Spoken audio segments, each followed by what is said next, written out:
You told Alan and Meg on SNY in your post-game interview, you weren't very surprised by what the freshmen brought to this effort. Was there anything you saw from the upperclassmen that maybe wasn't what you were expecting? I mean, yeah, I don't think particularly. I don't think Liv and Kristen have particularly great days. I mean, not at all, for whatever reason. But I thought Avina had a really good day, considering she hasn't played in a couple of years. I thought he had a really good day, and I thought Aubrey had her moments, and I thought Anna had her good moments. So, yeah, it's the first game out, and there's a lot, there's a lot to like, and there's a lot to not like. That's normally how these things go.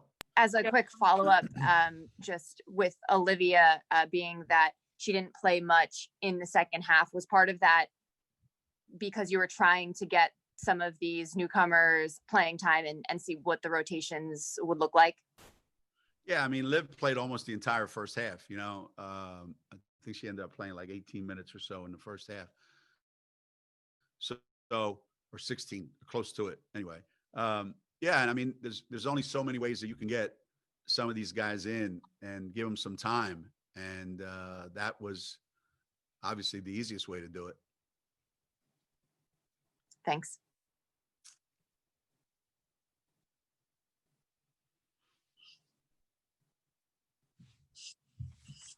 Joe, you want to go ahead? Why? You want me to go? I can ask and answer my own questions. I'm pretty good at that. No, I'll go. Geno, this is Joe Zone. Hey. First game, who's who, what's what is what you were looking for. Did you get too much information, and do you have enough time in 2 days to kind of sort through what you saw today? Like I said to the team, you can find out more in a 40-minute game sometimes than you can in 4 months of practice. So we've been practicing for a long, long time. But the things that we saw today are probably more telling in good and bad ways than those 4 months, because what ends up happening is they start to see that all the good things, that happen and all the bad things that happen are directly related to, what happens in practice. So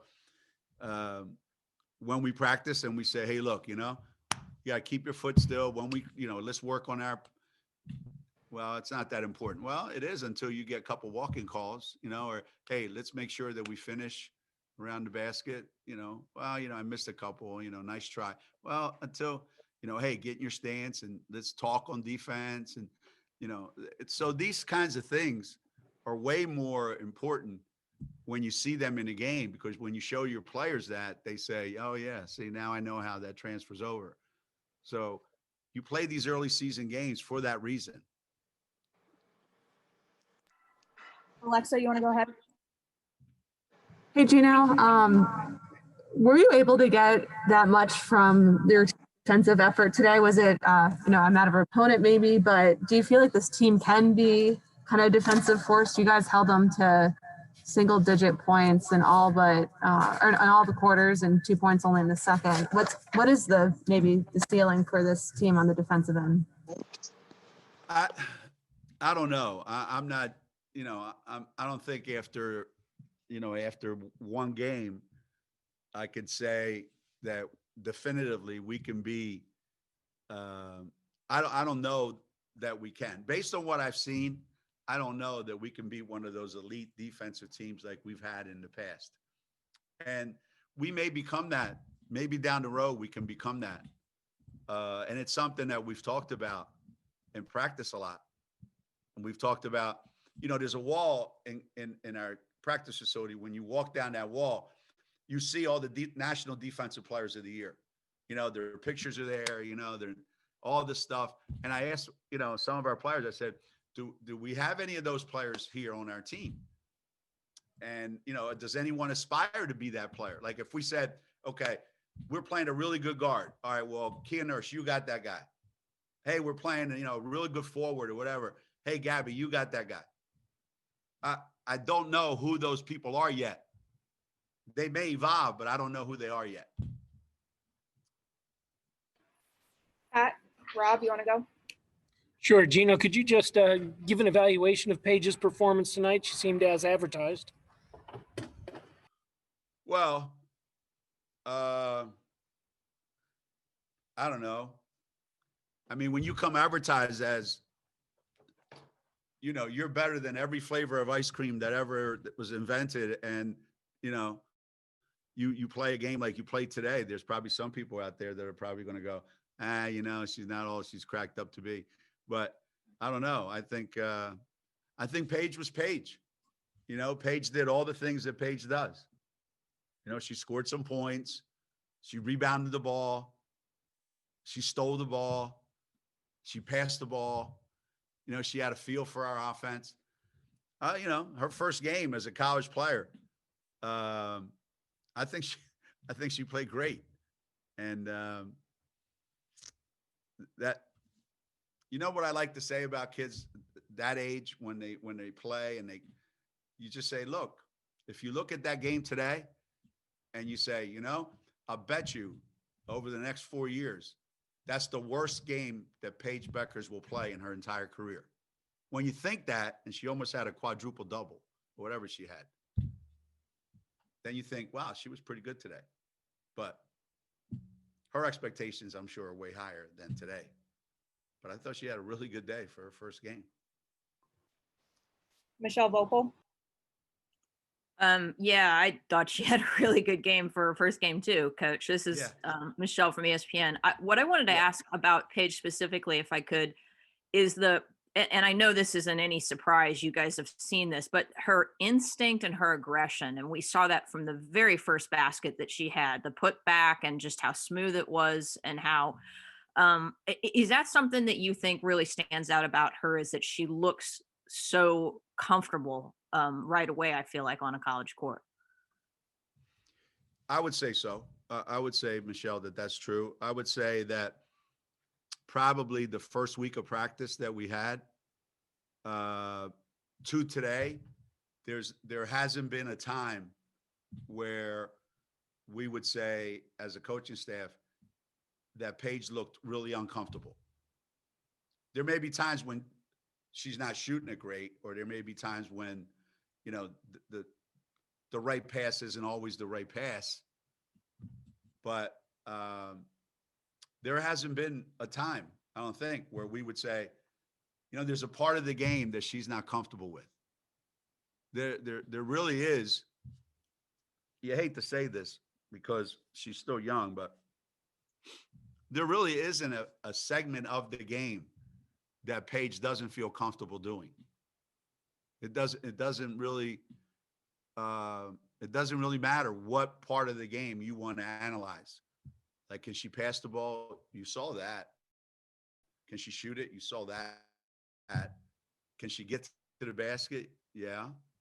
She'll try to play defense, and she gets into passing lanes. I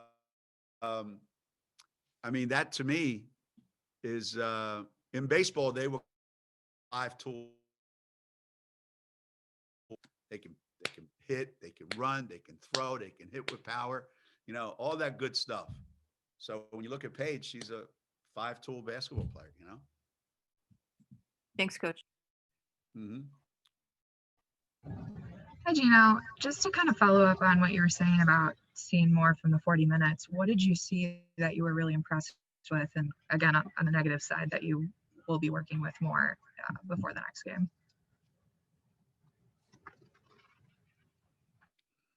Look, this is the weirdest game I've ever coached in since I coached my son's AAU team down in Orlando. But at least there were 400, coaches watching. This is the weirdest thing I've ever done in my life, to be honest with you. It really, really is. So, my expectations for today were really, really low. How low? My expectation was, if we play this game, if we actually play this game, it will have it will have exceeded my expectations if we actually play the game. So playing the game to me was that was it. Like, let's just play the game. What happens in the game was almost secondary as far as I'm concerned. And so what did I see that was great? Nothing really. What did I see that was really good? I mean, if you think of it this way, one of the things that I want our players to do is I want them to be true to who they are. I want them to be who they are. So what you saw Paige do today, that's what Paige does every day. That's who she is. What you saw Mir McLean do today, that's what Mir does every day. Okay? You bring her in here right now into this conference and say, Mir, I'll give you $1 million. Tell me 2 plays that you guys run at Connecticut. She won't get one right. But if you say, Mir, when somebody shoots the ball, who's getting that rebound? She's going to say, me. And that's what she does. And then when she gets it, she's an aggressive player. And that's what she was today. Aaliyah Edwards is an aggressive player. And that's what she was today. You know? Nika fouls a lot in practice. That's what she did today. You know? Now, to be true to her, she hasn't practiced much the last week. You know, she's getting over a little foot thing. But, you know, so I think, you know, Aubrey did what we need Aubrey to do. So what were the positives? That a lot of these new players, young players that I wanted to see that I didn't know, would they do the things that they're good at? They did. They did the things that they're good at. And now we got to build on that. What didn't I like? Everything else. Jeff Jacobs, you want to go ahead? Yeah. Hi, Geno. If I could just ask one more question about Paige. Not only did she look comfortable, it seemed that her teammates were comfortable around her. And I know, like, a lot of times when players get a lot of hullabaloo, either they're big players, you got to force it down, see what they can do, or they're 3-point shooters and they got to have a hot day. But she seems to be do so much. Will that help your team without, I guess, we'll put it this way, without forcing her to be like this unbelievable point scorer in a given night, that you can just kind of fit into the growth of the team also? Yeah. The thing that that would tell you that, Jeff, is how many shots did she pass up today that she had? That you could have easily said that was a good shot. And she does that every day. She will pass up a lot of opportunities for herself to score so she can get somebody else a touch. And that's why all the players love her. That's why they feel so comfortable around her, because they know she's not out there looking to get 30 every night. She's out there to make sure that we win. And if you're open, you're going to get the ball. Sometimes even if you're not open, like she threw a pass to Piath on a pick and roll or a little thing, and Piath had no idea it was coming. But she will down the road. But, you know, she's going to pass up shots, and that makes all the players feel better. That was Diana's greatest quality, I thought, was that if you were on the floor with her, you automatically became a better player just by having her on the floor with you. Now, it's not fair to compare, you know, Paige to Dee, because when Dee was a freshman, Dee had like 4 or 5 legends on her team. So this is a different scenario that Paige is stepping into. But they have similar mentalities of how to play the game of basketball, what's important in the game. And I think you saw a lot of that today. I don't have any other hands, so if anyone wants to ask a question, go ahead.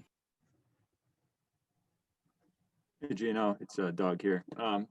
You talked a little bit about Avina. Just wondering if you could kind of reflect on her game. Obviously, there's a lot of anticipation on her end to finally get on the floor. And just how do you think she handled herself? I thought she was great. You know, Avina hasn't played in a long, long time, coming off surgeries. You know, we try to give her, you know, breaks during practice. So I kind of, in a game, I try to like let her go and then give her some breather and let her go. And she's kind of, you know, wanting to be that kind of driving, you know, force for us defensively. And she's another one that you could put in a lot of different scenarios.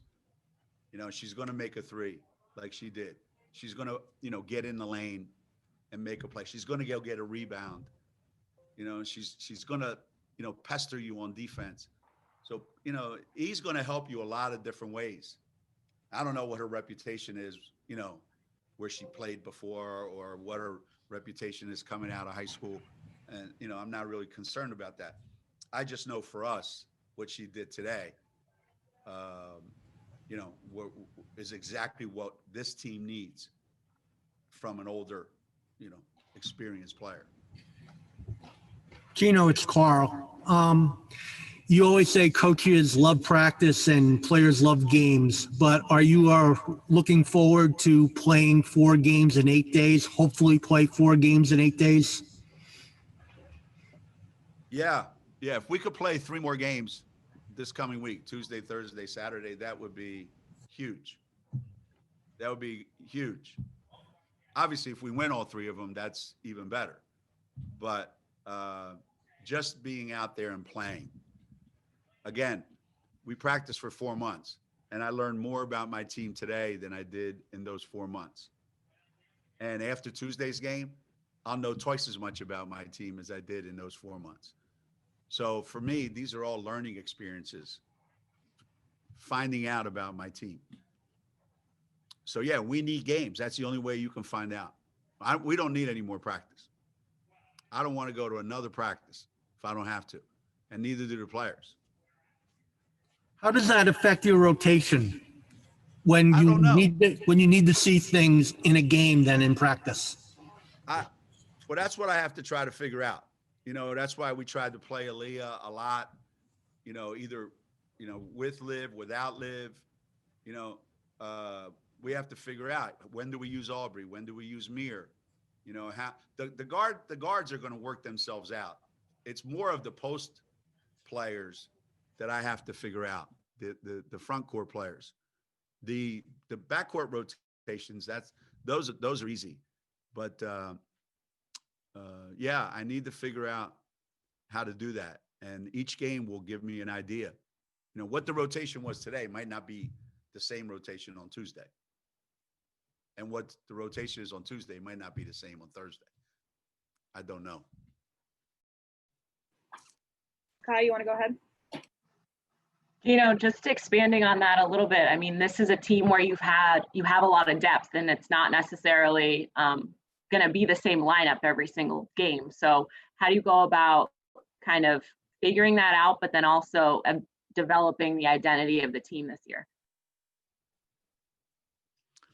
Well,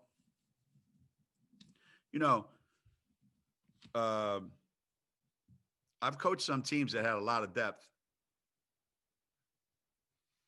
And by nature, you know what depth means? Like when a person has depth, that means there's a lot of substance below the surface. I've had teams that had more substance below the surface sometimes than they had in their starting lineup. This team, we have 8 or 9 players. I don't know what kind of depth we have yet. I don't know who can do what in game situations. I don't know if we're limited in certain lineups. We can't play these 2 guys together. We can't have this guy out with that guy. We can't play this person at that position. If that becomes the case, then we don't have depth. We have specialists, and that's not that great. So by the end of this week, I'll have a better idea of what kind of depth we have. Does anyone have anything else for Coach? Yeah, this is Jim Clark, coach from Women's Hoops World. You said Aaliyah Edwards did what she does. Give us more about what you think she can bring as she develops. Well, I thought she was a physical force inside the lane. I thought she was probably the most physical player in the game. Every possession that she was in the game, I thought she was a factor in the lane on both sides of the floor, offense and defense. And And her aggressiveness is going to get her in trouble, as you saw with the offensive fouls. But I'm okay with that. I'm okay with that. And, you know, she's going to rebound. She's going to play defense. She's going to get herself in a position to finish, you know, and get a layup. She's a pretty good 15-foot shooter. She's not a bad passer from the high post. She didn't get a chance to do all that stuff. She runs the floor well. But I thought for today, her first game out, I think she did the things that she's most comfortable doing. Which when I was recruiting her, that's what I thought. So this kid goes hard. She runs the floor hard. She's physical. She's aggressive. She attacks. That's what she did today.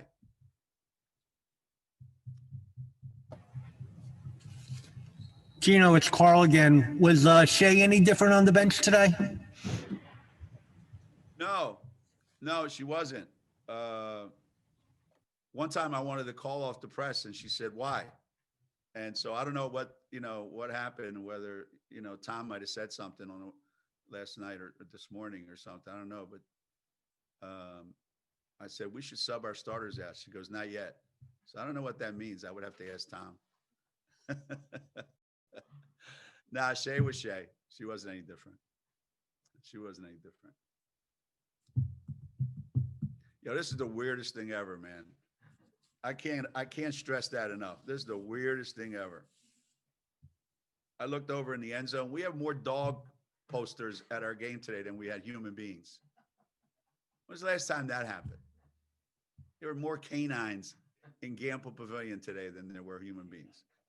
And it wasn't even a dog show. If it was a dog show, it would be great. It just can't get used to this, man. I can't look over there. I looked over one time when I saw my wife. I wasn't sure whether it was her or the cardboard version of her. It's the weirdest thing.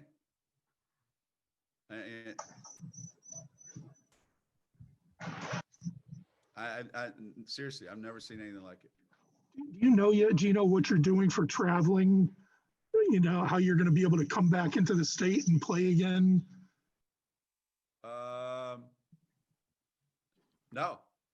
I just know we're going to Seton Hall on Monday and we're playing Seton Hall on Tuesday. And we do our testing and we do all that. So there you have it. I think you have to be in the other state 24 hours, I think, something like that. We're not going to be there 24 hours. And even if we were, when we come back, I mean, it's not like we're going anywhere and doing anything. So, hey, tell the cops not to stop us. The bus is going to go fast. Just tell them not to pull us over. And if we play lousy at Seton Hall, I would tell the governor, hey, look, you got to quarantine us, man. We can't play Thursday.